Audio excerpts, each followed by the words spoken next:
Welcome to Living Chassidus. Together, let's live the Chassidus we learn. Hi, welcome everybody. Welcome to the Living Chassidus class. So Living Chassidus is a Chabad house for single and newly married women here in Crown Heights. And we want to give a special thank you for everyone who's joining us tonight. And also thank our Chai Club donors for making this a reality.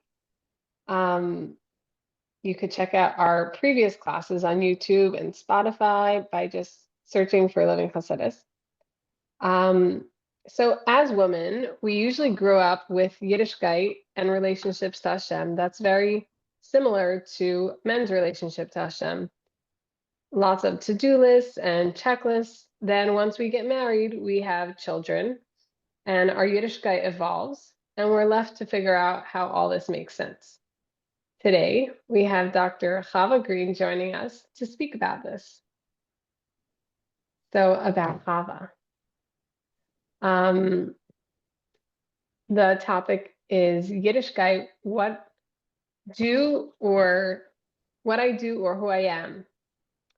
So the topic is about how a woman's relationship with Yiddishkeit shifts over time based on the life stages that she's in. So she's going to be delving into the teachings of Chassidus and telling us about how to navigate our Jewish practices as we move into all the stages, from single to married to childbearing. And when we understand how a woman's relationship to Torah and mitzvahs is like a deep flowing river rather than a set of boxes and checklists, we can move through life with more confidence in our role as a Jewish woman. So Chava Green is currently a visiting scholar in Jewish studies at the University of Pennsylvania. She has a PhD in religion from Emory University and a BA in Women's and Gender Studies from Rutgers University, New Brunswick. And Chava attended a number of seminaries after college, including Mayano and Machanalta. She speaks and writes about her work at the intersection of feminism and Hasidic thought. She currently lives in Philadelphia with her husband and 3 children. And without further ado, Chava. Okay, amazing. Thank you so much. Okay, I guess when I'm spotlighted, I can only see the people with their pictures on anyway, so it works out. I have my audience. Thank you, guys. It's really nice to see some familiar faces and also some people that I don't know. So, hi, guys. So just to start, I'll introduce myself a little bit and talk about I'm going to really weave together my own personal experiences with this question of what is a woman's Judaism with my research in Hasidus and my academic research on women in Judaism. So I grew up very secular, and my dad is not Jewish, my mom is, and I didn't identify as even being Jewish, like until I was in college. It was like a non-aspect of my personality, my identity. And I went on a birthright trip and I was a radical feminist. And there was some like issues in feminism that I felt like I wasn't getting to the root of, or I wasn't really satisfied with the answers I was getting. Like, just give you one example, like what we wear and how that impacts kind of how we're received in society. And so feminism had one version of what that looks like, which is like you can wear whatever you want and there's a freedom in dressing however you want. And I thought, well, I don't really see that reflecting positively in society in like elevating a woman's status. It seems like it's kind of denigrating women's status. And I went on Birthright and I started learning about Judaism. And there was like these different pieces within feminism that I felt like had not been resolved, that when I came to Judaism, it was like a whole different world. And there were so many like different perspectives that I hadn't heard of coming from a secular background.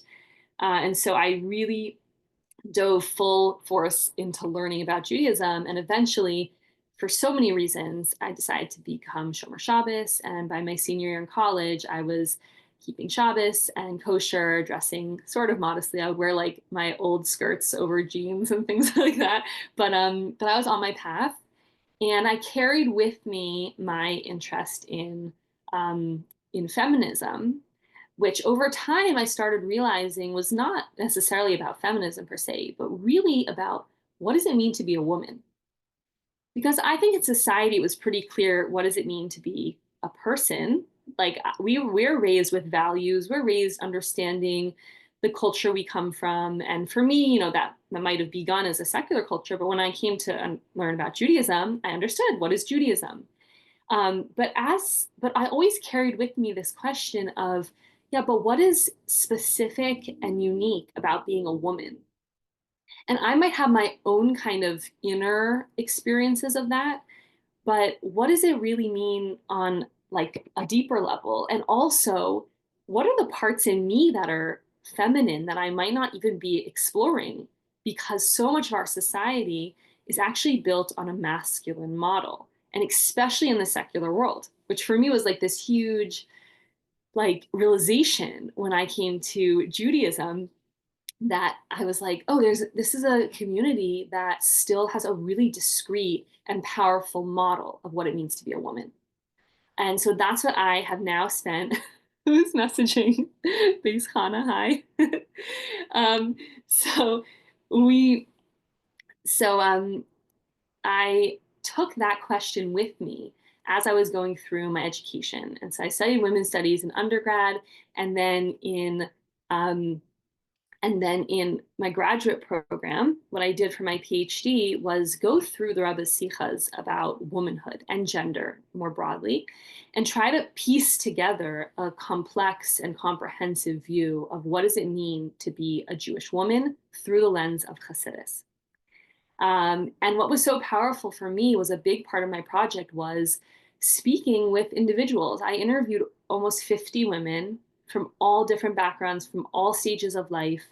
And I asked them about their experiences as being a Jew, being a woman, being connected to the Rebbe, and in each person in their own journey of life, what those different identities have meant to them. And so I was really excited talking to Michal about this topic of a woman's particular relationship to Judaism as it evolves over our life, because the idea of mashpia makabel as man and woman, because I was recently interviewed for a documentary, and they were like, "What is femininity in Judaism?" And I'm like, I'm not an expert in Hebrew, but I don't think we have a word femininity. Like the idea of masculine and feminine in Judaism is mashpia makabel. It's not just a general term; it's actually a specific category.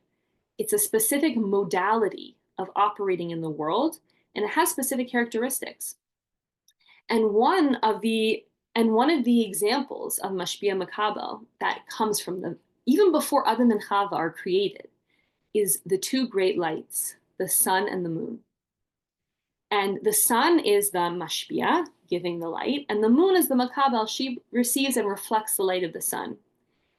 And so the paradigm I want us to kind of carry with us as we go through this conversation tonight is to look at ourselves as having both mashpia makabel within us, that we are both the light because we have our own chelek elokam yimal mamish, our own piece of Hashem within us, and we are also the makabel. And we are primarily the makabel in this world, in our practical manifestation of who we are, even though we carry mashpia makabel energy within us. Okay, and what is the makabel as the moon? The makabel is constantly spinning and sometimes reflecting the sun fully, and then sometimes she's dark. She's not reflecting the sun, but she's still there. She doesn't disappear. So like whatever, I could go into a whole conversation with my son about like, where's the moon? I'm like, still there, but not reflecting the light, so we can't see it. Like we know the moon is still there, but sometimes it's dark. And so another paradigm of masculine feminine is also emes and amuna. MS is masculine. It never changes. Just like the sun's light, it is always shining. Truth is truth no matter what. But Amuna is like the moon. Amuna is what takes us through the dark times when our MS is not as clear, when we are in a period where we don't see the light and we hold on to that Amuna. And so this feminine characteristic I want you to understand operates on many different levels. And so too in our personal relationship with Judaism. We sometimes have periods of being in the moon cycles and also in the place of Amuna, where the MS is not as revealed in us, and yet we hold something even deeper. Okay, so with that introduction, I wanted to bring a Sikha from the Rabbah that talks about specifically about the different relationship that men and women have to the Torah. So I think Rachel posted that I have a handout. If you want to follow along, you can open it up. It's in the notes or the chat, or you can just listen along. But I made it as like a very clear outline. One of the things I've been really enjoying doing as part of my research is taking the Rebbe Sichas and organizing them really clearly in like visual format. Because sometimes when we learn sichas, at least for me, like if I'm going to learn about the parsha, I'll learn it that one time, and sometimes you get all the questions in the beginning, you don't even get to the answer at the end, and we don't always have sichas that we go back to many times. But I've been really privileged to have certain sichas that I've been learning, 1, 2, 3, 4, 10 times, like, and each time I'm seeing the thread of the Rebbe's kind of argument or his position become more and more clarified. So this is a sikha from Parshas Yisro in Tafshin Mem Daled, and he gave it specifically to the Neshei Chabad convention, and it is about the scene at Matan Torah. So the Jewish people come to Har Sinai. And what does Hashem say to Moshe? He says, Kai Saimar Beis Yaakov u'Lasagi leBnei Yisrael. Go speak to Beis Yaakov and then tell Bnei Yisrael the Torah, right? So most of us should know already the basic mafarshim on the pasuk ask, why are the Jewish people like repeated twice and with two different languages of how Hashem spoke to them? And so the answer is that Beis Yaakov refers to the women. They were spoken to one way, and Bnei Yisrael refers to the men. They were spoken to the other way. Okay, so the Rebbe starts off with just this basic concept. And then right away, he brings two totally different perspectives on what it means to be a Jewish woman. Because what is so powerful about this pasuk is that it teaches us that Hashem gave the women the Torah first. Okay? Now, if we think about Jewish history, we don't see, Jewish women who were leaders of communities, who were writing Sfarim, who were Rabbanim, who we even have like biographies about from 600, 800 years ago. Like throughout Jewish history, it seems that men have had the greater chelek, the greater shaykhis to Torah, and women's relationship is, one could seem that it's like secondary, like men have a mitzvah of Talmud Torah that women don't. So the commentators kind of hold this question and they ask, well, why did women receive the Torah first? Almost in a way of like surprise. Okay, so the Rabbah brings two different perspectives. One is the Mechilta, two different midrashish sources. One is the Mechilta and one is Midrash Rabbah. And they're going to paint the two different views that the world, and even within Judaism, has had of women. Okay, so first we have if anyone's following along on the sheet, first we have the source side, which is the Mechilta Midrash Rabbah, and then underneath we have each different kind of facet of this topic, and then how these two different perspectives take it, okay? All right, so first, the Mechilta says, what is these two different words, speak versus tell? So the Mechilta, he says speaking versus telling is the way that Hashem spoke to them. When Hashem spoke to the women, he said it in a lashon raka, a soft, appealing way. He came and spoke to their hearts. And when he came to the women, it was like in this manner. And the men, it was just very like digdukim, the details, the specifics. That was it. Midrash Rabbah takes a different perspective and says the reason Hashem said it differently to the men and the women is because of the different capacities of the receiver, the different capacities of men and women to understand the Torah. And so women could only understand, and he uses the term Roshei Devarim, the headings. Now, this is going to be central to the Rebbe's argument throughout this whole Sikha, that women received the Torah first, and they only received the Roshei Devarim, the headings, so to speak.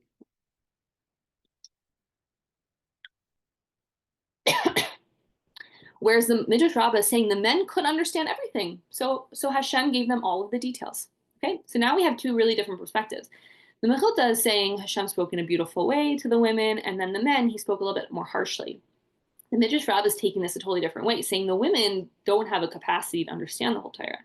So Hashem gave them a little bit, and then he went to the men and gave them all of the details. Okay, so now let's go to a deeper level. What is this headings, Roshei Devarim? Midrash Rabbah says headings are like when a teacher gives information to their students. They just condense it to a little bit so that the students can understand.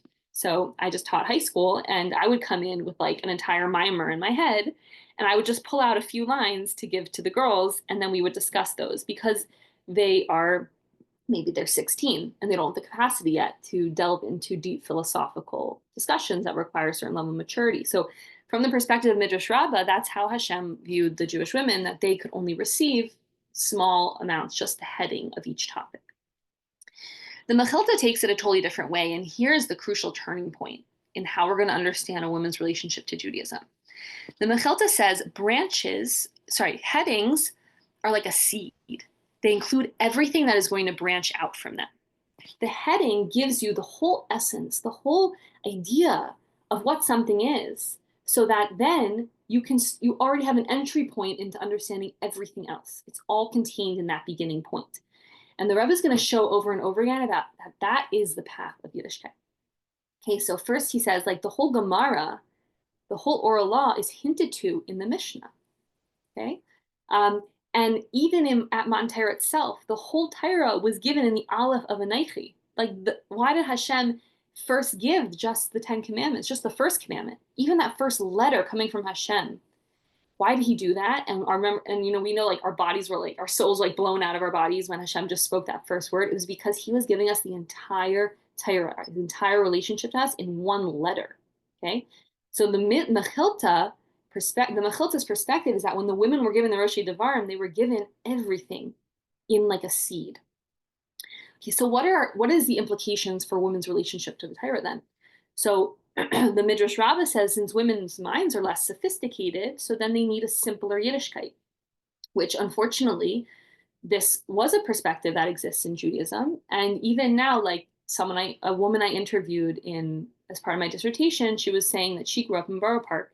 And there was another Hasidic group that she had a friend, and the girl was saying that her teacher was just giving them too much information. And she's like, girls can't understand this. Like, I'm a girl, I can't understand this. And I just need it to be simple for me.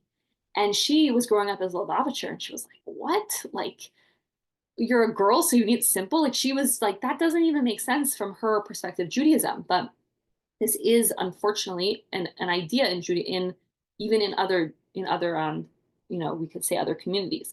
The Mechilta says, okay, women specifically needed to be given the whole Torah and it first. Okay, so what is the relationship between women and the Torah? If they were given the headings, it means that they have the relationship to the entire thing. They need to get it first. And he actually adds, it will include everything that will be given to the men.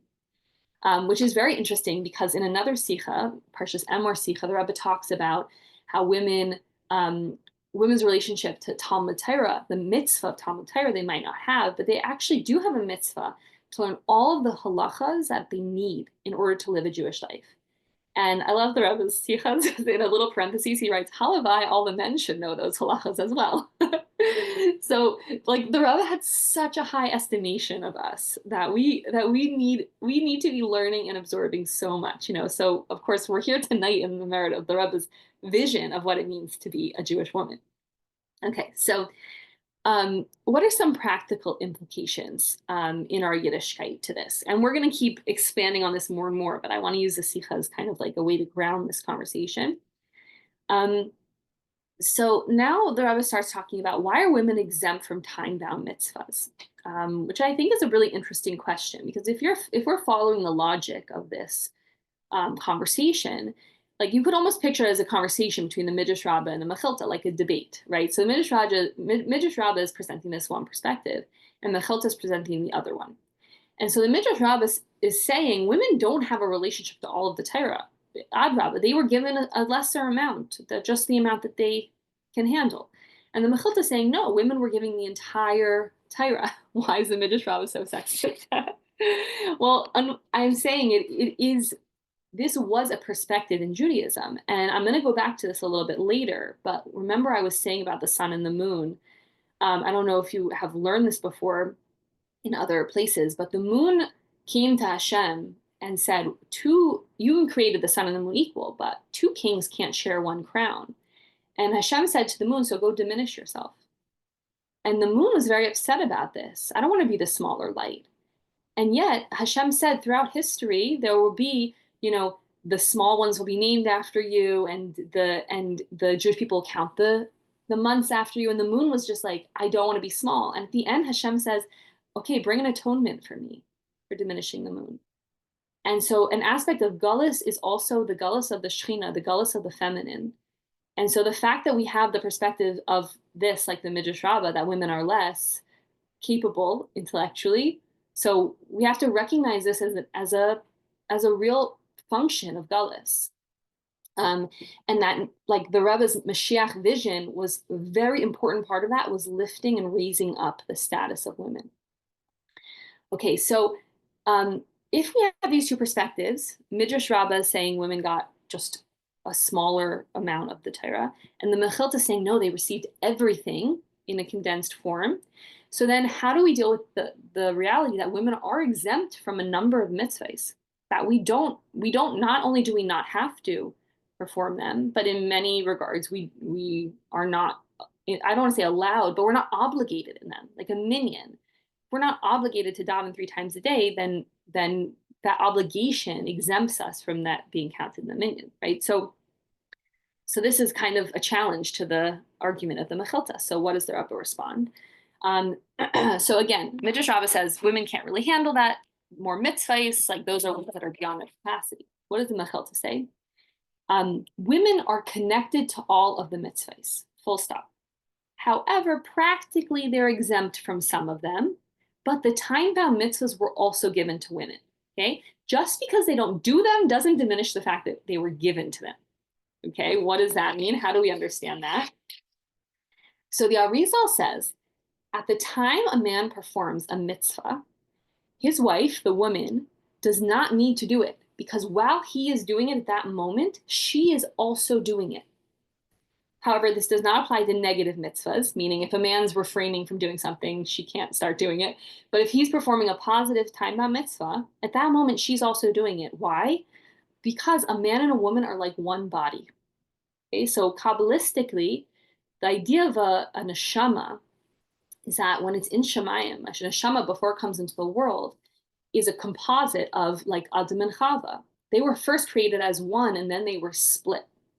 So our neshamas, when it's in, I don't know where neshamas are in the Kisei Kavod or something, before we come down into the world, our neshamas are both masculine and feminine together as one. And when they come into this world, they split into the masculine side and the feminine side. And that's really the deepest idea of a soulmate, is that when you get married to your soulmate, those two pieces of the neshama, they come back together. And a man and a woman become like one body. And interestingly, the Rebbe mentions here, that's why women even mention in benching the bris. It's like, I'm forgetting the exact lesson, but the bris that you commanded us in our bodies, because their husband had a bris. And so they actually mention that in benching. And the Rebbe adds here that also women who are not married yet they still perform the positive mitzvahs that their future spouse does. Because on a neshama level, they're still fulfilling the mitzvahs through their spouse. And a different sicha about the Ikar Sabayis, the Rebbe also brings this up. And he, I'm forgetting, he adds something else there, I'm forgetting right now. But this is a topic that the Rebbe has mentioned a few times. And there's another sicha where the Rebbe asks, like, how could women be left out of something and not receive the schar for an aspect of Torah? Because of this particular perspective of the Rebbe, the women have a relationship to all of Yiddishkeit, to all of Torah. He actually asks, like, how could they be left out? And this is his answer again, that they're actually fulfilling it in the same way. And this idea is actually going to be really, really crucial when we move into kind of hopefully have a little bit of a discussion of Farbrengen later after this about like practically how do we take all these ideas and then put them into our emotional and kind of intellectual experience of Judaism. Okay, finally, just to end off, when Hashem spoke to the women first at Har Sinai, and he spoke to them in a soft voice, if you remember, that was from the very first difference between the Mechilta and the Midrash Rabbah, is that the Midrash Rabbah doesn't mention the way that Hashem spoke to them. He doesn't say if it was soft or strong, and the Mechilta does. Why? The Rabbah comes back at the end and he says the idea of Hashem speaking to them in a soft voice, in an almost more caring voice, actually highlights the advantage of women's avodas Hashem over men. Whereas the Mechilta, he doesn't even mention the word, right? So finally, in the last paragraph, I wrote here, guess which the Rebbe finds as a more accurate argument about women's relationship to the Torah. So under Mechilta, I wrote, yep, this one. Because he says, we see throughout all different parts of Judaism that we have this idea of the essence of something being distilled. And that's very important because essence and revelation are complete opposites. They cannot exist at the same time. Because anything that's deeply, deeply essential, when it becomes revealed, it loses something in that process. And that's a necessary process of revelation. We want to have a revealed experience of God, of Hashem. But essence is something that resists being revealed. It can't be revealed. And so when Hashem wanted to give the essence of the Torah to the Jewish people, he gave it first to the women in a very, very condensed, small way, that we would carry it with us, okay? Why? To step back for a moment, why exactly was this essence given to the women? Okay, so part 2 of the Sicha, the last part, says, what is this advantage of women's avodas Hashem? So it's very interesting. I've thought about this a lot, what the Rebbe means by this. He says, so in the language of the Midrash Rabbah, he brings up a few times about how women are Nashim Dalos Kala. Yeah, this idea of like women having less das, less like intellectual comprehension. That's how you could translate it. And comparing that to the fact that the men received all the dikdukim, the details of the Torah, so he's kind of using this comparison. The Rebbe always learns out a milah from anything that could seem negative. Okay, and so this is something that, having learned so many sichas about women, oftentimes the Rebbe will take something that in the past had been read a certain way, perhaps with like a slightly negative view, and he reads into it something positive and even an advantage in women's avodas Hashem. A classic one is the sicha about Dinah going out. And Rashi says, why was Dinah abducted? Because she went out inappropriately into the field. Like, women are safe in their homes when they go out. Anything could happen. And the Rebbe like shifts that whole sicha, like that whole conversation around. And he says, no, Dinah, the fact that she was abducted is a totally different reason. The fact that Dinah went out like shows the power of Jewish women to influence the world beyond even their Dalet Amos, like the whole world. So the Rebbe always like kind of flips things over for the positive. So this idea of women having less das, so if you go into what exactly is das versus Chachma Bina das, we have different intellectual capacities. Das is being like very, very like connected and stuck on one thing. And that's kind of a characteristic you need for all of the details, to get stuck in the details. And the Rebbe says the fact that women maybe have a little bit less of that particular capacity means that they don't get stuck and bogged down in the details, but rather they can have a more pure amuna in Hashem, a more like clear view of it's just from Hashem. And it's really interesting because my husband's been learning Shara B'Tachon, which is amazing, and and I'm sure the Rebbe encouraged everyone to learn it. But I also see the ways that, he's approaching his business now in like very much like, okay, Shara B'Tachon said like this aspect, that aspect, applying all these different specific parts of like B'Tachon and learning. And sometimes I'll just be like, right, the basic point is it just all comes from Hashem. All the money just comes from Hashem. Like, I love getting into the details. I love learning, but like, there is this aspect that we have as women to sometimes zoom back and remind ourselves and the people in our life, it's just from Hashem. This is just what Hashem wants. And so the Rebbe says this is actually a really big advantage in a women's avodas Hashem. That sometimes when we're in a period of our life where we're more in the moon phase, the makabel phase, and we might not have as much access to learning, we might not be as much into an intellectual mode in our Yiddishkeit. We have this like really raw connection with Hashem that we can just bring this amuna like into any situation. And that's a power that we have to know that we have. Okay, so where do we see this essential connection to Hashem most revealed in Judaism is when we look at the process of Jewish lineage. The essence of a Jew depends on his or her mother. Okay, so anyone born to a Jewish woman is Jewish. And for me, like, we all have our different relationships with the Rebbe. And for me, like learning the Rebbe's sichas is my way of really, really connecting. And so in this line in the Sikha, the Rebbe writes, one born to a Jewish woman is Jewish. And then parentheses, he writes, even if the father is not Jewish. And I don't know if you remember in the beginning of our conversation, I mentioned my dad's not Jewish. And I used to like, when I was first becoming frum, like I wasn't sure how like reconcile this, whatever. So when I read this line in the Sikha, I was just like, oh, like the Rebbe was just like throwing that in for me, because our essence really comes from our mother, who we are deep inside, like beyond any facets of our personality. Our essence is from our mother.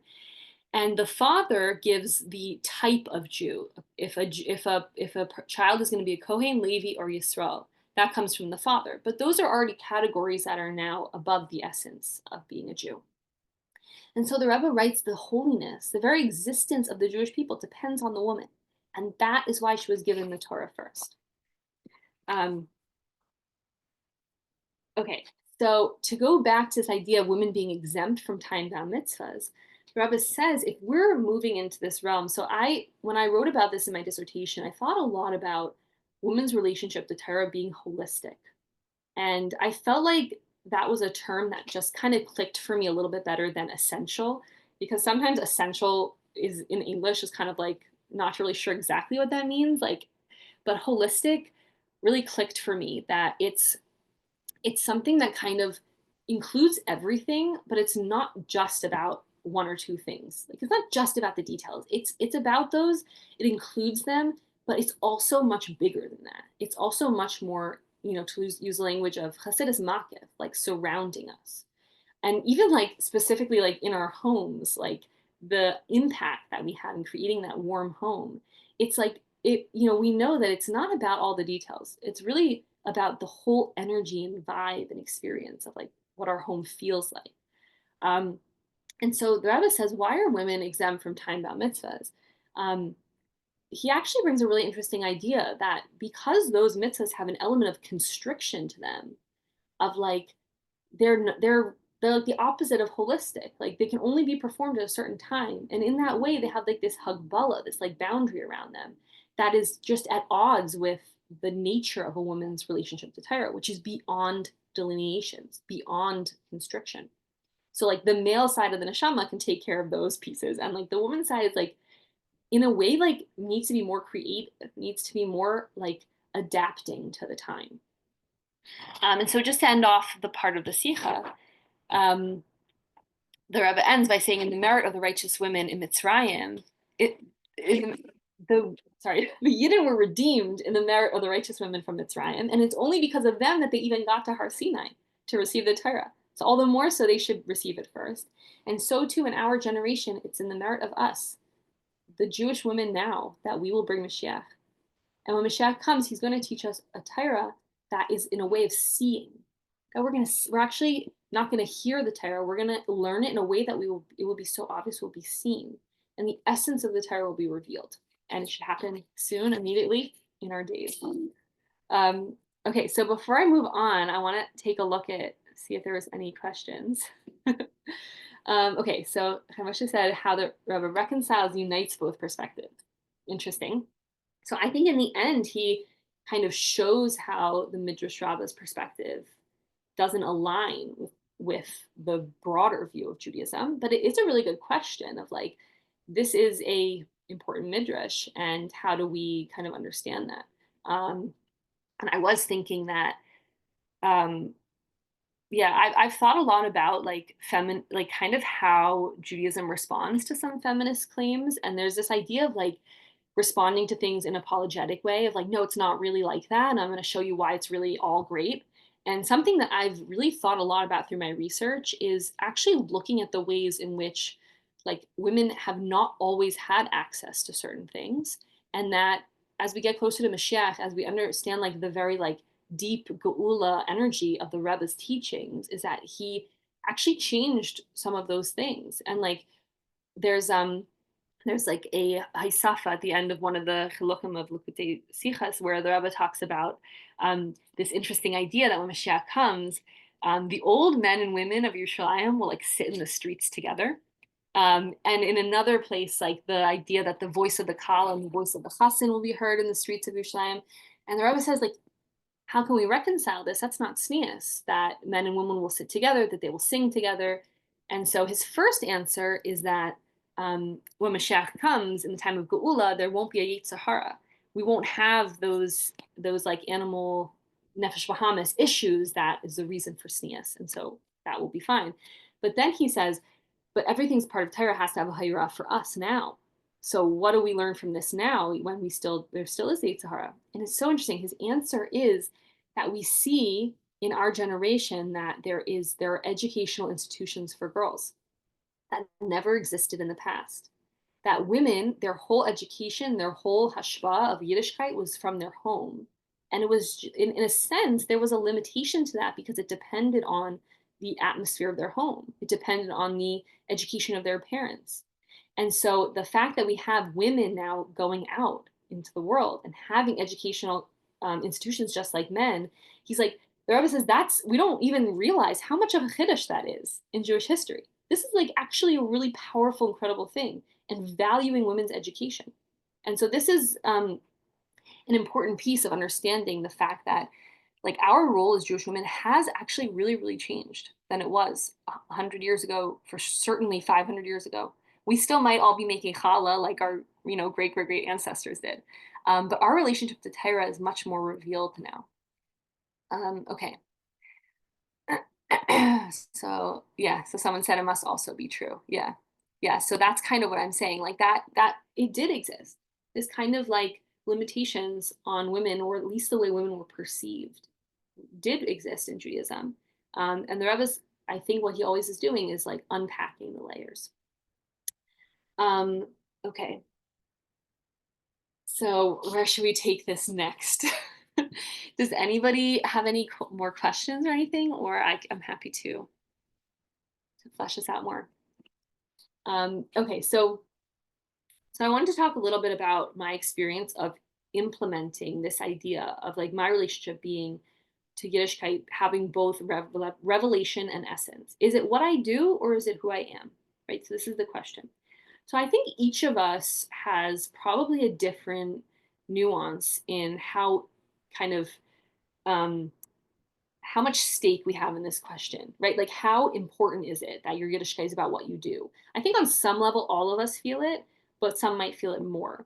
And I think when we start off, especially if we've gone to seminary and spent a significant amount of time learning, and also some people like love davening, some people love being in shul. Like there's aspects of Judaism that are very much, I call it like revelation Judaism. Like they feel good, even though it's a voda, like it doesn't always feel good to pick up a siddur and daven, but like if it's like part of your practice and you're working on it, you get into it. Um, and so that is a tremendous shift when you get married and when you start having children, because so many of those things become difficult to fit in. And also becomes a question of like, well, which is my priority? Are those things still the same priority that they were before? I think this is the questions that are coming in. Yeah, stages and how does it change? Yeah. Um, right, especially we've been taught from male teachers. I think that's also a really important point. Um, so I'll give you a few examples of like practically of like those moments of like mental shift for me in my life.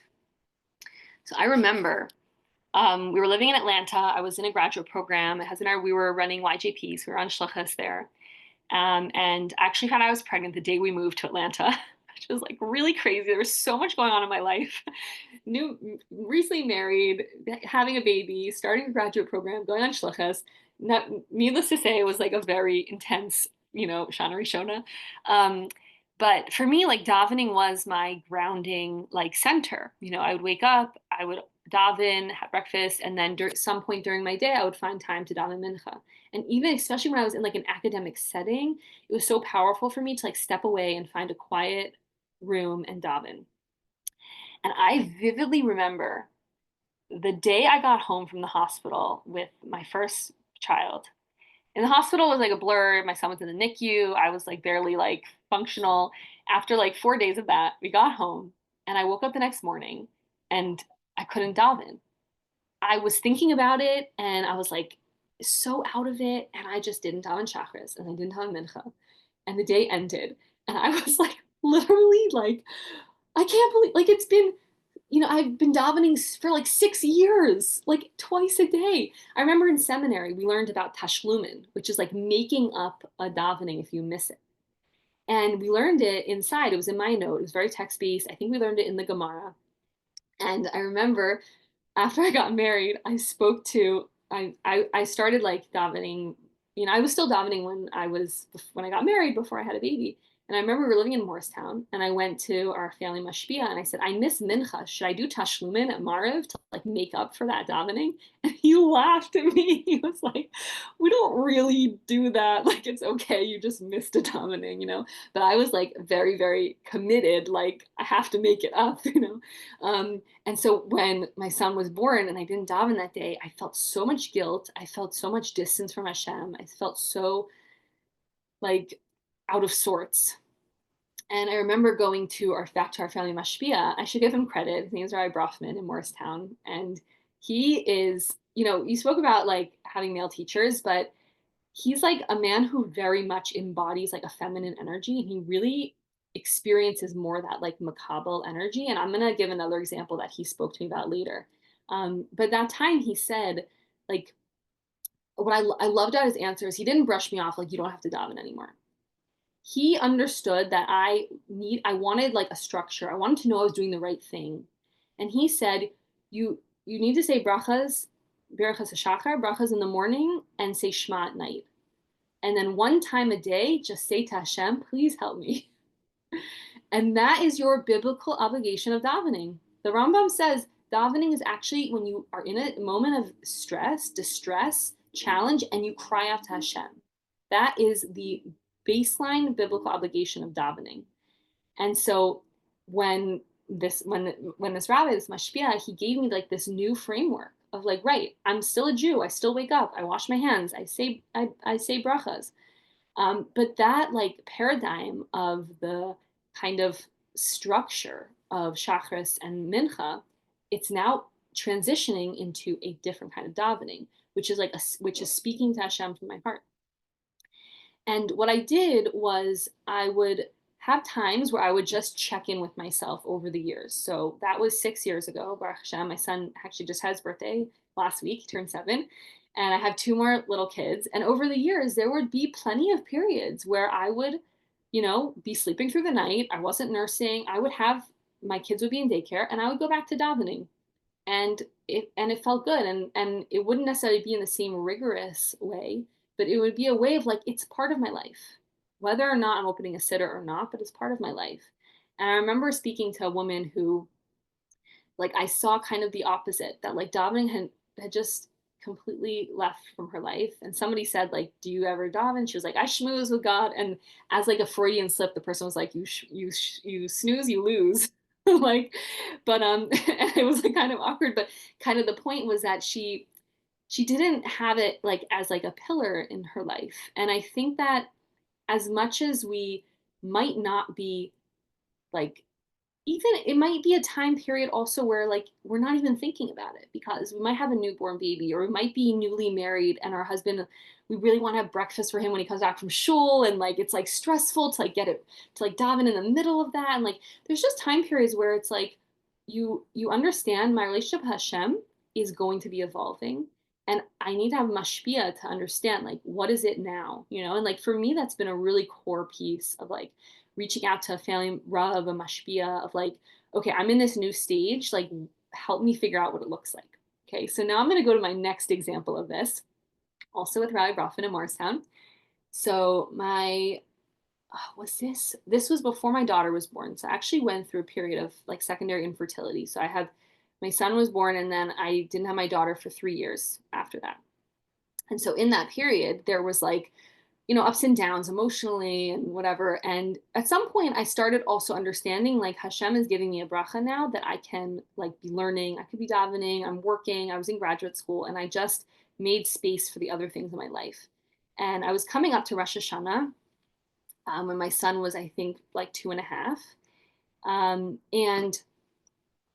And I was starting to like get nervous about Rosh Hashanah. I'm like, okay, my toddler is crazy. Like he's not the kind where you give him snacks and a book and he'll like sit in the corner. Like he's bouncing off the walls and like every time I open a sitter, he like knows, oh, this is the time to like go to mommy and like, you know, pull our sheetal or like whatever. And so I had this idea of like when we were on shluchas for the 2 years previous, Rosh Hashanah, I would get a babysitter, or like people at shul would, you know, be around to help me. But now I was living in community, and I was really like getting worked up of like, what is my Rosh Hashanah going to look like? Like, am I going to be able to daven? Am I going to be able to go to shul? What should I do with my son? Like, how am I going to make it a meaningful day? And it was like getting wrapped up in all these things. And so my husband's like, why don't you go talk to Ari Brafman? I went to speak to Harry Brofman, and I said, like, I really feel like I'm missing out on something that is important to me. To be in shul and to hear the davening has always been my experience of Rosh Hashanah, and to just be sitting in my house or sitting at the park, it's like I don't like it. And you know, it's so interesting. He told me that one of the last Fabringans that the Rebbe spoke at, his wife had had twins and he couldn't go. And he had a sense he was missing something very, very important. And every Farbrengen he would miss, it would be painful to him. Like when he couldn't go in Motzi Shabbos, or when there was a weekday Farbrengen that he had to be in yeshiva or had to be home for his family, it would be very difficult. But he said he never forgot that Farbrengen. One of the last times he could have gone into Farbrengen with the Rebbe, and he said, I did not go because my wife needed me. And at that moment, I understood I'm giving up something for myself for somebody else. And he said, I'm not making it easier for you, but I'm letting you know this is a really important part of Judaism. That sometimes there's something we want, like spiritually, and someone else needs us physically, and we're making that choice, and Hashem is really, really seeing that choice. And I thought that was a beautiful answer, because he was also saying it's not just as a woman. There are periods of time in every person's life where they're going to have to make that choice. But then I was still, you know, a little chutzpah, so I was like, oh, but like, why isn't there just like a Shulchan Aruch for women then that like says, okay, when you're single, you do this. When you get married, you just stay home, and then like it's not so difficult. Like, why every single like Yom Tiv, every single time I have to figure out like, do I go to shul or not, and like, how do I hear shofar? And so he said, you can't have a Shulchan Aruch for women. That it defeats the whole purpose. The whole point of the Shulchan Aruch is laying out what you have to do at every moment. And women, and this drove me crazy for a while, but I'm working on it.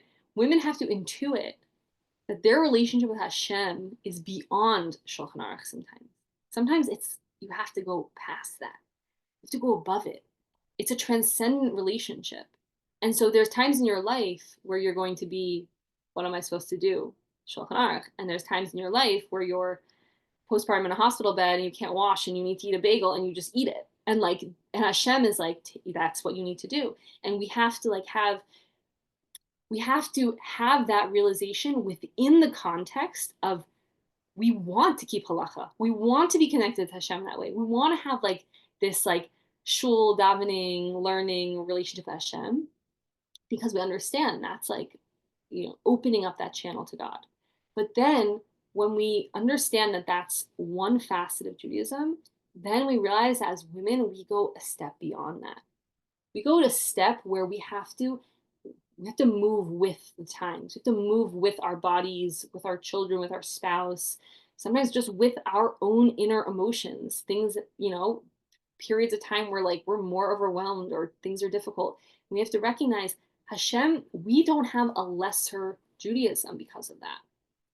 And that's a really important piece, to not think that I'm missing out what's going on in shul. So like Simchas Torah, for example, is like a big one like this, where a lot of women feel like I'm missing out on like Simchas Torah. And I felt like that for sure over the years. I remember being on shlichus. Anyway, so I was that Simchas Torah, we're like dancing in the streets somewhere. I'm not gonna miss this opportunity. So I danced. It was like, whoa, it was so incredible and like such a spiritual high.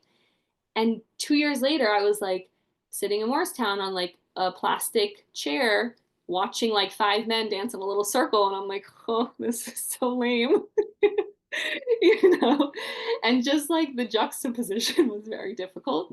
And so like sometimes it's like recognizing like, I wish I could do something and I can't right now. Sometimes it's just like, that's just hard. I don't always find a clear path through in that moment.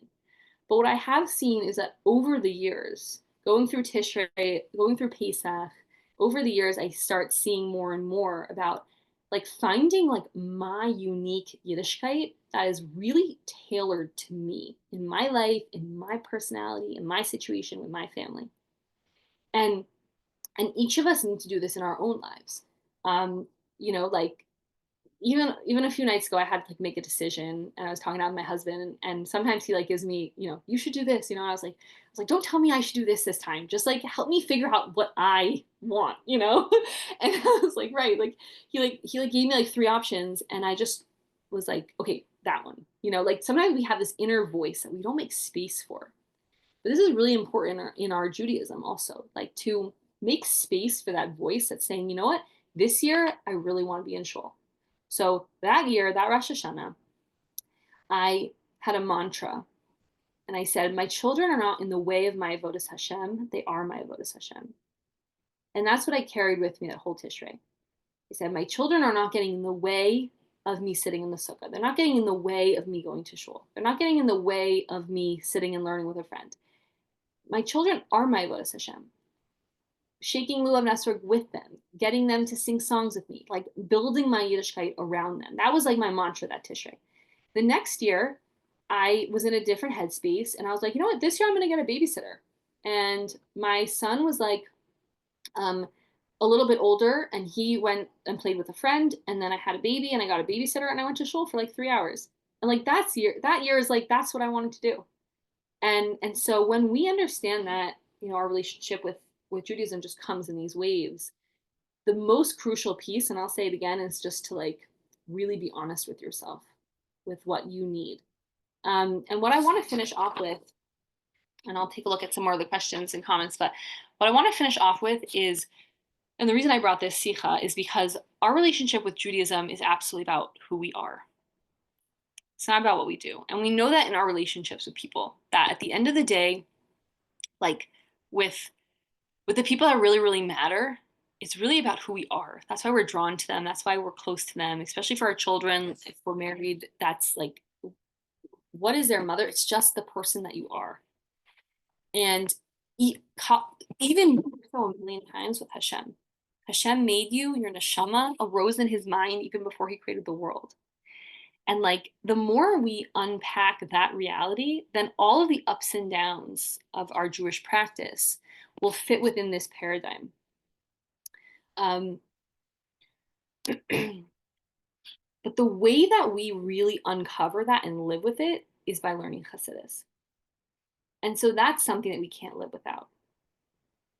And so throughout all of the different stages of my life, I've always tried to find some way to be learning Chassidus. And sometimes it's, going to graduate school to study the Rebbe Sichas, and I would, have childcare and I have time to learn. And sometimes it would be like this, jumping onto a class in the evening to gain clarity and inspiration and ideas. A lot of times now it's like listening to podcasts. But that gets back to the idea of our relationship with Torah being holistic. The medium that we access Hashem's wisdom, like we have everything at our fingertips now. And so, I generally don't like to give advice because it kind of contradicts the other thing I said, which is you have to listen to yourself. You have to like find that inner voice. And usually other people's advice is like hit or miss. But the only advice I will give is that if you take one thing away from this whole idea of like our relationship to Hashem being essential, our avodas Hashem being essential, is that how do we reveal that essence for ourselves is by learning Chassidus, is by learning what it means to be a neshama and a guf, what it means to be in this world, what it means to have a relationship with Hashem. And so Chassidus gives us that light. It shines that light in the dark times when the sun is in its phases and the night is dark. And when we have Chassidus, it shines that light for us. So I want to give us all a bracha as Jewish women that if you're single and you want to get married, you should find your soulmate immediately and you should come together with the other half of your soul. And those of you that are newly married and having children or your children are growing, that you find yourself in your Judaism and you make a space for it to feel fulfilling and good. And the times when it's like in a very dark phase, and just say, that's okay. I'm with Hashem. Hashem is with me. And I'm doing what I need to do. So, l'chaim. Thank you so much, Chava. I definitely got so much from this. Just how to stay connected to myself and my Yiddishkeit and my part of life that I'm in. And there's a lot of letting go and reassessing and having good connections. So I really loved what I heard. I got so many nuggets, and I'm sure everyone here also did. So I wanted to say thank you. And thank you everyone who came. It's so good to see you all. And yeah, we'll see you at the next one. Yeah, yes. And yeah, I can share the Sikha, the original Sikha, if anyone wants to take a look at it. I'll forward it to Michal. Thank you. Okay. And yeah, also I will just send my in the chat my email if anyone wants to reach out. Available for, chatting, following up with anybody. I also have a monthly newsletter I send out about women in Judaism. And I also will post like if I'm on podcasts or if I have like any appearances or some different thoughts. So I'll also send that, and you guys, if anyone's interested, can sign up. That sounds great. Thank you. Okay, great. Thank you guys. Thanks again.